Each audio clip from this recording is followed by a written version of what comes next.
essa frase é interessante para esse tema, né? Que é constante digamos, um martelo, né? Que ficava martelando, né? No design modernista, né?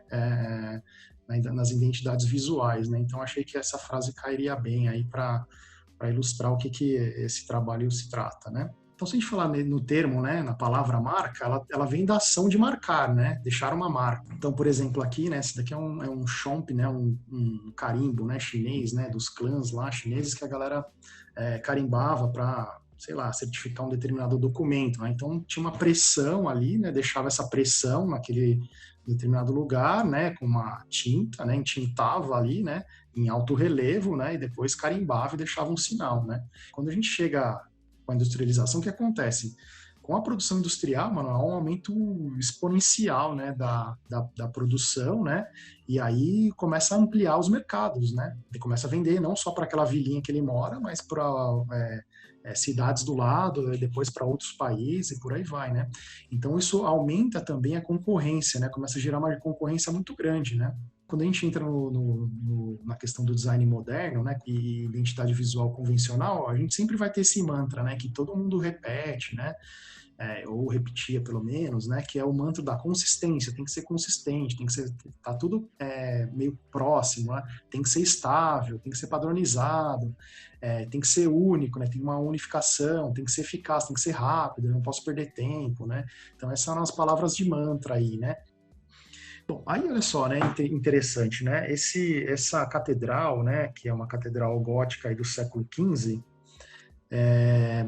essas janelas, né, elas foram construídas numa espécie de um sistema, né, é um sistema para construir de módulos. Então ela foi pensada de uma maneira que eu tivesse um determinado módulo, né, e aí eu criasse dentro desse módulo a partir de umas regras, né. Essas regras seriam, ele tem que ter uma simetria no eixo vertical e tem que ter continuidade, onde termina uma linha, tem que continuar uma linha no mesmo lugar, né.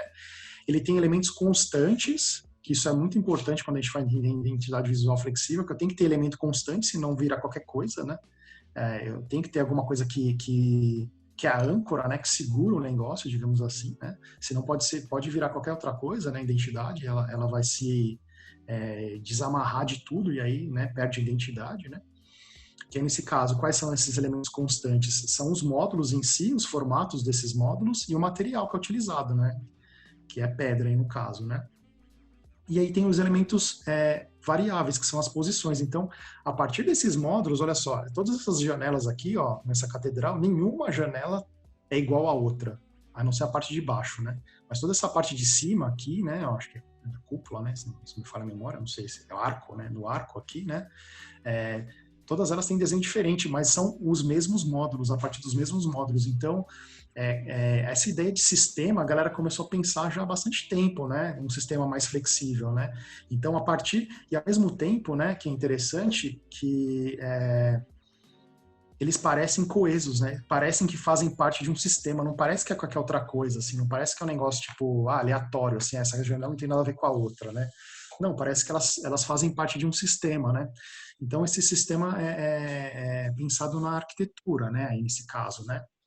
Onde a gente encontra, acho que é a maior evidência dessa questão, né, da flexibilidade são nas revistas, né? Então, nas revistas que são um mercado editorial, pensando que é uma das principais mídias, né? A gente não tinha rádio, televisão, esse tipo de coisa, né? Então, uma das principais formas de passar conhecimento de forma popular, digamos assim, né? Mas era uma das formas principais de comunicar alguma coisa, principalmente coisas mais efêmeras, né?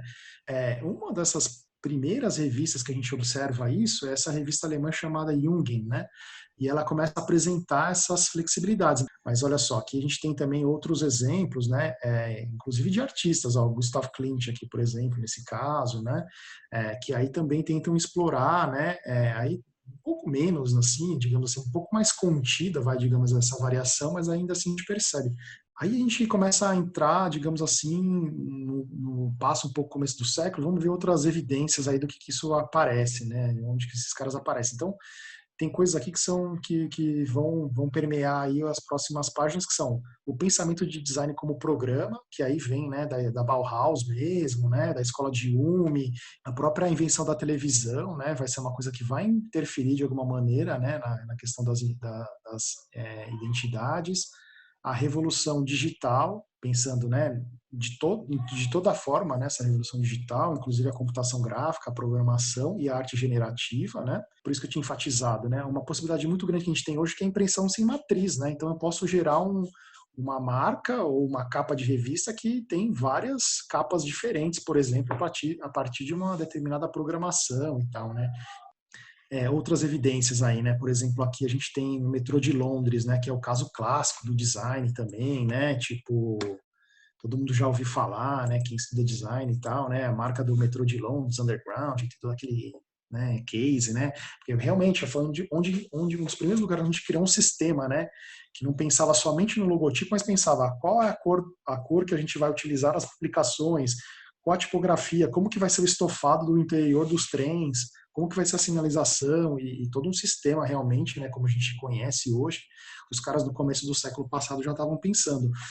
Aí eu fui tentar meio que padronizar alguma coisa assim, né, e eu cheguei mais ou menos nessa ideia, né. Então a gente tem uma identidade que é convencional, que é o que a gente está habituado, uma identidade que é flexível.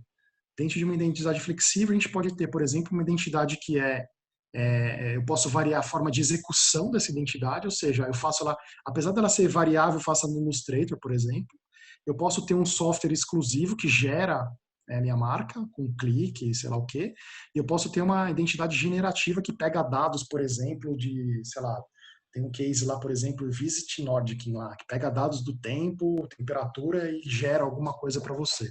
Então, de forma executiva, poderia ser assim, né, a nossa marca flexível, e de forma conceitual. Aí a gente separa, né? Mutável é aquela identidade visual que ela não nasce flexível, mas em determinadas condições ela pode se tornar flexível. Tipo, marca da Diesel. Eu tenho uma marca da Diesel que ela é fixa, mas, por exemplo, eu posso mudar essa marca a determinada coleção de moda que eu não sei qual vai ser no próximo verão, sei lá. Ou então ela tem um sistema que é dinâmico. Aí o dinâmico é o que tem regrinhas. A gente tem aquelas que são chamadas de container, né, ou janelas, ou sei lá, máscaras, né, que são aquelas que tem um recorte e eu enfio um elemento lá dentro, né? Pode ser uma foto, pode ser um grafismo, pode ser uma cor diferente. Aqui a gente tem o contrário, né? Como se tivesse um pano de fundo e aí na frente eu coloco um elemento. Né? Então a gente tem esses exemplos, tem vários outros aí. Eu diria que a maioria estão presentes nesses dois elementos aí, pano de fundo e o contrário, máscara, né? Aqui a gente tem já uma transformação um pouco mais da forma mesmo, né? E aí ela pode mudar de acordo com o grid, por exemplo, que nem essa proposta para a Wikipédia da Moving Brands, por exemplo, né? Aí a gente tem uma possibilidade que é objeto ou movimento, né? Tipo, é como se fosse um objeto. Então, por exemplo, uma bandeira da Monster aqui, de acordo com o vento, ela se movimenta. Então, é como se eu estivesse representando a bandeira. Uma outra possibilidade seria a combinação de elementos, né?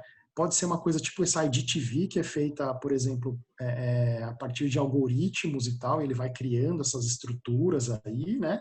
Ou pode ser uma coisa manual, feita no Illustrator, essa daqui do Vicente Gil, por exemplo, para a companhia São Paulo Companhia de Dança, ou isso daqui, que é manualzão mesmo, que é carimbo, né? Outra possibilidade é personalização e interação, né? Então, por exemplo, esse Marcaolo não existe mais, pelo que eu vi aqui, que o cara interagia com o logo lá no iPad, sei lá, o cara arrasta, e aí ele, como se fosse uma mola, ele volta para o lugar no lugar comum, né? Bom, pessoal, obrigado, foi um prazer aí conversar com vocês aí, tem meu e-mail, quem quiser trocar ideia, fazendo um jabazinho aí, logo mais deve sair o meu livro, que é baseado, né, na minha dissertação de mestrado, né, pela Blucher, né, aí assim que eu tiver aí com ele em mãos aí, eu aviso vocês aí.